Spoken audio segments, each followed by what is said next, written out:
Қала әкімі Қайсар Маңқараев Байырқұм ауылдық округінің тұрғындарымен кездесті. Кездесуде ауылда атқарылған жұмыстар мен алдағы жоспарлар сөз болып, тұрғындардың өзекті мәселелері тыңдалды. Биыл Байырқұм мен Көкжиде елді мекендерінде көптен күткен қуанышты жаңалық табиғи газ беріліп, алғашқы алау жағылды. Бұл ауыл тұрғындарының тұрмыс сапасын арттырып, өмір сүруге қолайлы жағдай қалыптастырды. Енді ауыл ел бесігі бағдарламасы аясында Байырқұм елді мекенінде жаңа заманауи спорт залдың құрылысы жүргізілуде.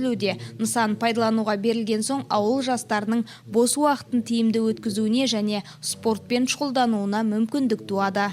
Енді Байырқұм ауылдық округ бойынша атқарылған жұмыстарға тоқтала кетсем, өздеріңізге белгілі ауыл ақсақалдары мен тұрғындарының қатысуымен Байырқұм Көкжиде ауылдарына табиғи газ берілді. Алғашқы алау жағылып, қуанышты жағдай орын алды. Байырқұм елді мекенінен ауыл ел бесігі бағдарламасы шеңберінде заманауи спорт залының құрылысы жұмыстары басталып, қазір жүргізілуде. Өздеріңіздің сұрақтарыңыз бойынша биылғы жылы Байырқұм елді мекенінде Абай, Майдың, Тұрғынбай көшелеріне, Көкжиде елді мекенінде Мәметова, Алматы көшелеріне тас төселді. Көкжиде елді мекеніне балалар ойын алаңшасы орнатылды. Байырқұм елді мекенінің Тұрғынбай көшесінен аяқ жол салынуда.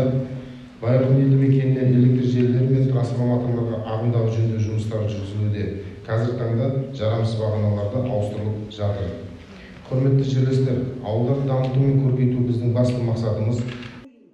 Кездесу барысында қала әкімі тұрғындардың ұсыныстарын мұқият тыңдап, көтерілген мәселелердің шешімін табу бойынша тиісті сала басшыларына нақты тапсырмалар жүктеді. Қазір 15-20 үй бос тұр. Мына мектеп 5 жасар балаларды мектепке жіберіңдер деп шақырып жатыр. Бұлардың бәрі жаңағы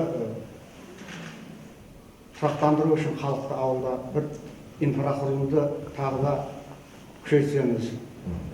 Тротуар бастап салып жатыр. Рахмет. Освещениесі 4-5 көшелер бар, тек тұрғындардың өздері ұйымдастырған. Әкімшілік ұйымдастырған бір көшесінде освещение бар, оның 60% лампасы жанбай тұр. Мынау Жидел ауылында барлық көше асфальттенген, жанында освещениесі, тротуар бәрі бар. Бір адам несі келеді, әуесі келеді. Байырқұмда онда ештеңе жоқ. Келешек осыған және освещение мәселесіне, тротуар, бұрынғы ескі асфальт төселген көшелерге тола бастады. Соларды ямышты ремонт істеріне сәл-сәл жоба келтіріп қойсаңыздар. Кездесуден соң Қайсар Зәкірұлы Байырқұм ауылындағы спорт залдың құрылыс алаңына барып, жұмыс барысымен танысты. Әкім құрылыс сапасына ерекше назар аударып, жауаптыларға нысанды мерзімінде және сапалы аяқтауды тапсырды. Қала әкімі Қайсар Маңқараев Байырқұм ауылындағы тұрғындармен кездесуден кейін жұмыс сапарын Жиделі ауылдық округінде жалғастырды. Жиделіде соңғы жылдары ауыл инфрақұрылымын жақсартуға бағытталған бірқатар жұмыстар атқарылуда. Биыл ауыл ақсақалдары мен тұрғындардың қатысуымен Жиделіге табиғи газ беріліп, көптен күткен қуанышты сәті орын алды. Ендігі кезекте округке қарасты Аққала елді мекенін газға қосу бойынша жұмыстар атқарылуда. Жиделі елді мекеніндегі қатты тұрмыстық қалдықтар тастауға арналған полигонның құрылысы жұмыстары аяқталып, пайдалануға берілді. Өздеріңіздің сұрауларыңыз бойынша биылғы жылы Жиделі елді мекенінде футбол алаңшасын ағымдағы жөндеу жұмыстары жүргізілуде. Аққала елді мекеніне балалар ойын алаңшасын орнату жұмыстары жүргізіліп жатыр. Жиделі елді мекенінде Қараой, Аққала елді мекенінде Мұхтар Әуезов көшелеріне тас төселді. Жиделі елді мекенінен спорт зал салу үшін жобалық сметалық құжаттамасы әзірленіп, республикалық бюджетке қаржыға ұсыныс енгізілді. Алдағы уақытта қаржыға байланысты құрылысы жүргізілетін болады. Қала басшысы кездесуде тұрғындардың ұсыныс пікірлерін тыңдап, олардың шешу жолдарын бірге талқылады. Сізге айтатын халықтың арттан айтайын деп отырмын. Біз осы аядай ауылдың ішінде өзімізге бөлінген жермен күн көретін халықпыз, азғантай малымен бөлінген жермен. Бізде биыл өте қиын жағдай болды, халық үлкен уайым үстінде. Неге?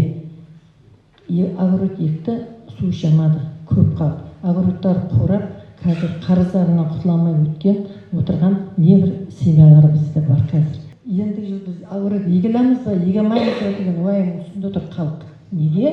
Біз су шамаймыз. Ал енді соны түбегейлі шешу үшін президенттің тапсырмасы бойынша қазір мына сіздердегі каналдарыңыз бар ғой. Мына 3К1 ба, 3К1, 3К2, 3К3 каналдарымыз. Солардың бәрін каналдарын алып біз құжаттарын рәсімдеп қазір облысқа бердік. Облыс келесі жылы Ислам даму банкінен өкімет қаражат алып, ол тек біздің аудан деңгейімізде емес, бүкіл облыс деңгейінде сол каналдардың бәрін қазір жөндейін деп жатыр. Қайтадан жөндеп, ертең түбегейлі суды шешу үшін. Мына Қызылқұм каналы бар ғой, бұрынғы Қызылқұм каналы ана Чадыр жақтан, ар жақтан келетін. Сол каналдың жалғасын отырарға дейін созып, соның қашықтық жасап бізге әрбір елді мекенге, әрбір егіп жатқан адамдардың бәріне су алсын деп, сондай саясатпен оның бәрін жасап жатыр. Ол құжаттардың бәрін облысқа өткізіп қойдық. Олар қазір жобалық сметалық құжаттамасын әзірлеп қойды.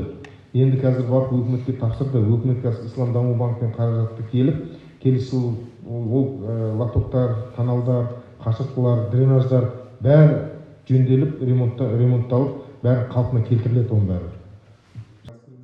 Барлық ұсыныстар мен өтініштер арнайы хаттамаға енгізіліп, қала әкімі көтерілген мәселелерді кезең-кезеңмен шешу бойынша жауапты мамандарға тапсырмалар жүктеді. Жерлердің бәрін ревизия жасаңдар.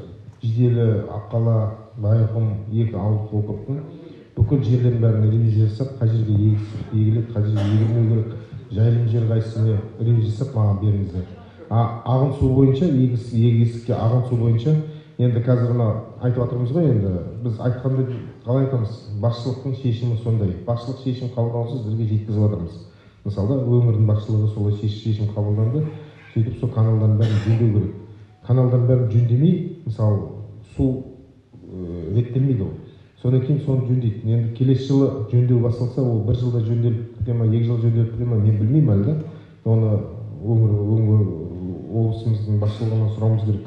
Бірақ не факты, что сол жөнделіп ретке келтіргеннің өзіне мен өзім шын айтсам қуанып отырмын. Егер солар каналдардың бәрі жөнделіп ретке келтірсе, ол жерде жай әшейін каналдар әшейін бүйтіп тұрған каналды бүйтіп лотогын жөндеп, болмаса бір нәрсесін қисайған нәрсесін түзеп қоюымыз ғой ол жерде.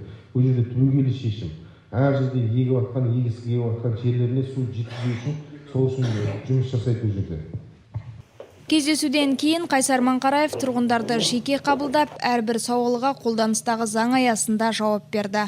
Жұмайым Абызбай, Дінмұхаммед Әли, Әділ, Арт ТВ жаңалықтары.